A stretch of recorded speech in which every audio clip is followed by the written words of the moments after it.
What's going on, people? We are Tottenham TV back here for another predicted lineup. It is Pacos de Ferreira at the Tottenham Hotspur Stadium in the second leg of the Europa Conference League qualifiers.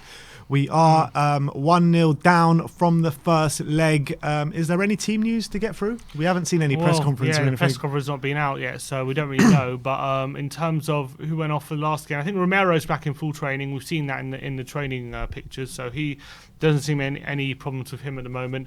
Obviously, Harry Kane is committed his future now to Tottenham. He's staying for another year, and he came off the bench against Wolves, so he's available for selection. And Sonny obviously struggling with injury against Wolves, but he was also in full training this week, so he seems absolutely fine as well. So in terms of any new injuries, doesn't seem to be any problems. No. All right, well, let's get into the predicted lineup. We're going for a 4-3-3 formation. In goal, Pierluigi Golini. He comes straight back into goal, doesn't he? Yeah, I think he's going to be our Conference League keeper this season. And Laurie's obviously had a great game on Sunday, but I think I have no qualms about putting Golini in, even though we know we need to win. But I think Golini's good enough to start this game. Agreed. Right back, we're going to look at Matt Doherty. Obviously, he played there in the first leg. Really was a poor performance from him, so we're expecting a much bigger performance. And to give Tanganga and rest, and Aurier's just got no look in at the moment, does he? Yeah, Aurier's not going to be available, not going to be selected because he wants to leave.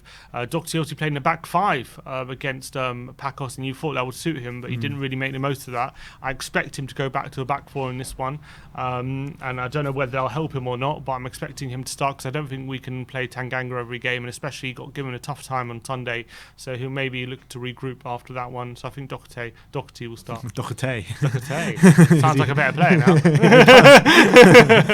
now. Next in, first centre-back, we are looking at Christian Romero. I mean, we've got a bit of a lack of centre-back options for this game, don't we? Yeah, Rodin's injured. Romero had a nil ligament injury from last week against Pacos, but it looks like he's fully recovered. Sanchez and Dyer came through unscathed on Sunday, but I expect Romero to get more game time and to come back in for this one.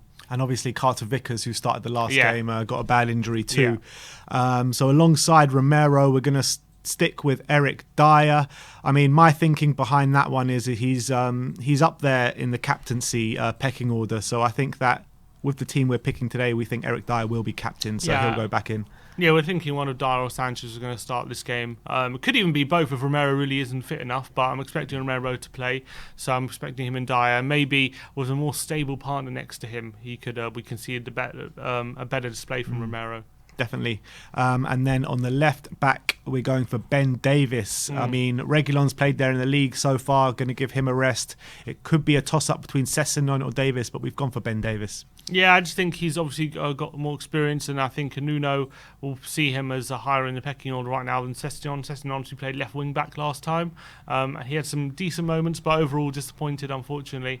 So I'm expecting Davis to come in for this one. So let me just tell you that back four one more time. So that's Golini in goal, Doherty right back, Davis left back, Dyer and Romero in the centre-back positions. CDM in a 4-3-3 will be Pierre-Emile Højbjerg.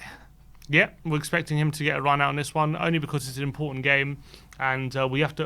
Nuno's, I'm sure, going to try and make sure that we make it through this one. So I think we're going to try and be as solid, which was a weak point in the last game. We're going to try and be as solid as possible. So we're going to add some steel there with Højbjerg. He might get a rest if the result was kind to us early doors, but I expect him to play. And he's Mr. Consistent. We saw how much he played last season, and I know he suffered a bit later on, but hopefully we can manage it a bit better. But I expect him to play this one. Agreed.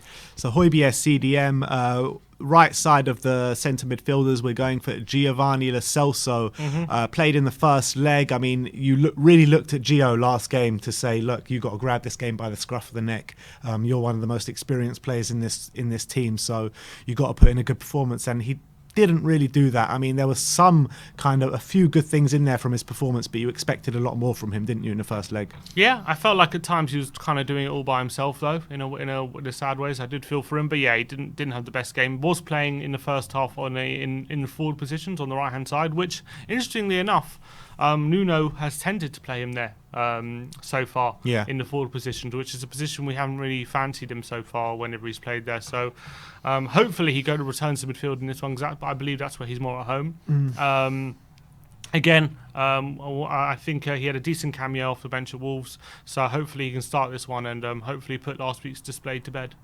And then making up the midfield three, we're going to go for Harry Winks to come back in from the last Conference League game. Again, Harry Winks in the first leg, I thought he was dreadful. I really did. So call on him to make a much improved performance in this game. Definitely, he was really bad. He was really bad in the first leg. Hopefully he'll have more support. He was next to Niall John last time. So maybe that was contributed to his struggles, but he's got to be more experienced. He's got to be the one to step up and control the midfield in that display and be the calmer head. And I felt like he let himself down again. And hopefully, but seeing as we've got a lack of options, I think Delhi works so hard and Skip as well against Wolves, and I'm expecting them to get a bit of a rest in this one. So I think Winks comes in. Not many other options, are there? Literally. So that's the midfield three. Right-hand side of the attack, we're going to go for Lucas Moura. He did play in the league. Obviously, last game got taken off. Very bad performance from him. So we're calling on Lucas Moura to pick up where he left off against Man City, to be honest. Yeah, another one where I'm thinking he hopefully he gets the job done early on and gets a rest, because I'm expecting him to start on Sunday against Watford, although he had a really poor display against Wolves. But yeah, I think again, more due to a lack of options to rotate than anything. I think Lucas has to kind of start in this one, unless you put Bergwijn on the right, but he kind of likes him on the left. So we're going for Lucas to start on the right.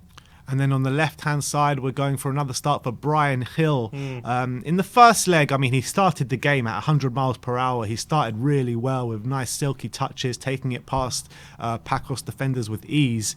And then he kind of drifted out the game, didn't he, as the game wore on. So I think that if Brian Gill, if he does come in, I think that, I think he just needs to be a bit more kind of within the game for the majority of it, because he kind of vanished from it after about 20 minutes. Yeah, and hopefully with better players around him, hopefully it'll bring more out of him. So that's what I'm hoping for. And maybe in a 4-3-3, he won't be. I don't know. I felt like he was linking up well with Session sometimes, but didn't really have a connection with the other forward players. Hopefully, I'll be better. And so I'm looking forward to another chance to see him. Yeah.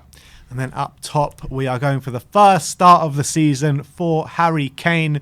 Obviously came on in the last game, the back end of the last game. So I think start this game and get his match fitness up. Yeah, not sure 100% yet if he's going to start on Sunday, but I think given he had 20 minutes and it could be the first time he'll start this season, given he's confirmed his future already, it's now settled. It'd be a good time to get him on the pitch and get him just banging a couple of goals in view to him starting on Sunday potentially, and that could be good for him and good for the club as well. We a home game as well, and it shouldn't be too difficult for him in a certain way. So I'm hoping we see Kane on Thursday, and then maybe after an hour or 70 minutes, if the game's wrapped up by then, we can take him off and give him a rest. But it might not be that simple, but we'll see. All right, so let's run through that lineup one more time with you guys. So that's Galini in goal, Doherty right back, Davis left back, Dyer and Romero in the centre back positions, a middle three of Højbjerg, Lo Celso and Harry Winks, Gil on the left, Lucas on the right, and Harry Kane up top. What scoreline are you going for if this is the team?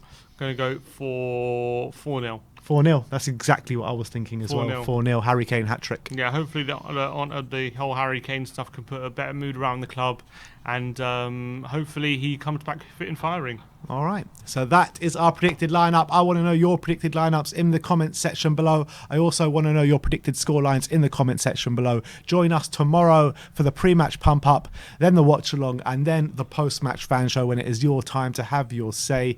So look forward to seeing you all tomorrow. Like, subscribe, and comment. And as always, come on you Spurs.